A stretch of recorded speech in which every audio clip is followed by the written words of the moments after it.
alájà wa kàfílà káúlà lókè ààrẹ wọ́n sọ ọ̀rọ̀ kan lẹ́nu ọjọ́ mẹ́ta yìí àwọn yẹn wọ́n gbé káàkiri ṣàgbé ẹni tí ó bá láwọn group of people kan tí wọ́n láìkì ẹ̀ tó bá sọ òótọ́ ọ̀rọ̀ ẹni tí wọ́n dẹ̀ ń pè ní scholar ibikíbi tó òótọ́ ọ̀rọ̀ bá ti lè wá ó gbà ní wọ́n àmọ́ ṣe déédéé ìfẹ́ rẹ̀. wọ́n wá ń sọ̀rọ̀ nípa Mọ̀lánà Sheikh Adam ọlọ́mọbanilẹ́kùn kẹwọn wọ́n sọ̀rọ̀ ọ̀rọ̀ bíta àwọn èèyàn máa ń sọ̀rọ̀ lábẹ́ pé eléyìí mọ̀ sọ wípé àwọn àfa àbàdàn bàbá ni wọ́n jẹ́ sí Sheikh Adam wọ́n ní wọ́n sì sọ. àbábẹ́ wò bàbá àgbà Sheikh Mu Ali Bàásùnú ọlọ́mọbanilẹ́kùn kẹwọn wọ́n bí Sheikh Mu Ali Bàásùnú ní 1870 kó o ní mọ̀ pé bàbá ni wọ́n jẹ́ kì í ṣètò tó dàrú. àbábẹ́ wò bàbá àgbà Sheikh Najimudeen Al-Kubure wọ́n bí àwọn ní 1884 kó o ní mọ̀ pé bàbá ni wọ́n jẹ́ kì í ṣètò tó dàrú. bàbá àgbà tí wọ́n tẹ̀lé wọn àbábẹ́ wò bàbá Sheikh Sadiq fọlọ́run sọ ní pópó ọlọ́nẹ́kùn kẹwọn wọ́n bí àwọn ní 1887 sorry 1887 ó túmọ̀ sí pé 17 years difference níbẹ̀ láàrin Sheikh Mu Ali Bàásùnú àti bàbá ní pópó.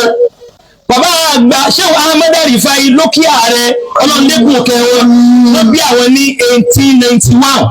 tó túmọ̀ sí wípé 21 years níbẹ̀ láàrin Sheikh Mu Ali Bàásùnú àti Sheikh bàbá àgbà Ahmed Rifai lókè ààrẹ. bàbá lókè ààrẹ yìí àwọn wá bí ọmọ Mọ̀lánà Sheikh Abdul Karimi Ahmed Rifai lókè ààrẹ táwọn ṣe mọ́mú Ìbàdàn rí wọ́n bí wọn ní 1919 bàbá lókè ààrẹ ni mo sọ Sheikh Ahmed Rifai ó wá bí bàbá Sheikh Adam ní 1917 tó túmọ̀ sí pé 2 years pé ní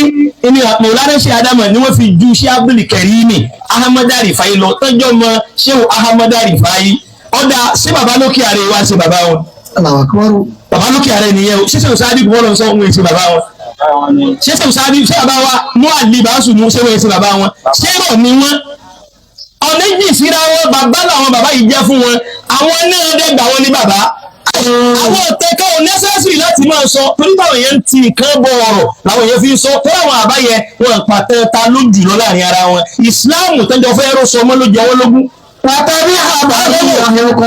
Mọ̀lánà Sheikh Adam ọlọ́ọ̀lẹ́kùn kẹwọn àwọn ni wọ́n ní fíkírátù tàṣíìsì náà tọ́ pé ó yẹ káwọn àǹfààní nílẹ̀ Yorùbá kan lè máa ṣàṣepọ̀ ìjọ tí wọ́n rò yìí bàbá tí wọ́n lọ bá àwọn ní Sheikh Burhanuddin Sanusi Alaka ọmọ sọ́ọ́lìwù bàbá àgbẹ̀ ẹlẹ́sìn mẹ́ta àwọn ni wọ́n sọ fún ẹlẹ́sìn mẹ́ta sì ní wọ́n bí àwọn ní 1904 àwọn gba odidi ọdún 13 lọ́wọ́ Àbálágége àwọn náà wá mú wọn lọ bá àwọn àlùfáà àgbààgbà lọ́dún náà kódà wọ́n ní wọ́n ń ṣe mítì lọ́wọ́ nínú ilé ni ní wọ́n á sọ wípé àwọn àbáyé sì pera wọn ní Shehu ẹni tán bá rí gáàdì jù láàrin ara wọn aláàjì ni aláàjì Ádámọ̀ mọ́ lóhun ro nǹkan kan wọ́n dúró táwọn àgbàlagbà yẹn ṣe mítìrì lọ́wọ́ ni àwọn bàbá àwọn làwọn táwọn sọ yẹn ààrẹ wò ìtàwọn rò ní pé wọ́n ṣe mítìrì àkọ́kọ́ lórí Raabita ilé Sheikh Mu Ali Bàásùnú ni wọ́n ti ṣe tí wọ́n náà bá wo ètò yẹn nígbà tí wọ́n mọ yan àwọn olóyè tó fi mọ̀ pé bàbá àwọn ni gbogbo wọn jẹ́ àwọn Ṣàkàṣìyàtù lè wúlá ni bàbá àgbà lókè ààrẹ àwọn náà kọ́ jẹ́ mufti àgbà fún gbogbo ilẹ̀ Yorùbá yẹn bàbá Mu Ali Bàásùnú àwọn náà kọ́ jẹ́ ìmáàmù àgbà fún gbogbo ilẹ̀ Yorùbá yẹn bàbá ní Mádùn làwọn bí àwọn ni wọ́n kọ́kọ́ yàn lórí gbogbo adálẹ̀ kéwùlẹ̀ yẹn ó jẹ́ ti kọ̀dímì ni àbí ti àdífí àwọn bẹ́ẹ̀ wò bàbá Alágége gẹ́gẹ́ wọn jẹ́ sẹ́kítírì láàrin wọn ṣebí ní tẹ́yàn bá dálẹ̀ tó káwọn ọmọ kí o rẹ̀ sí ní ó sọ pé ìwọ tó ń ṣẹlẹ̀ mi ní ìṣó lórí bàbá wọn làwọn bàbá yẹn àti àyùsàlù wọ́n fẹ́ràn Alágége níbi pé kò sínú ilé àfáàgbà kan níbàdàn yìí ó kéré jọjọ tó ní rọmọ níbẹ̀ tó lọ kí onímọ̀lẹ́kàsì gbọ́sẹ̀yọ kan pàtàkì àbáyé níbi tí ìgbẹ́ láàrin ara wọn dé àwọn ayẹ fẹ́ràn ara wọn wọ́n wà máa fúnra ìwọ nìkan lọ sọ́dọ̀ àfa Alhaji Adama táwọn náà sì jẹ́ àfa fúnra ara wọn táwọn ọmọ wọn ń dà àfa àtàn kí ó ti ń yé wọn. àṣìbí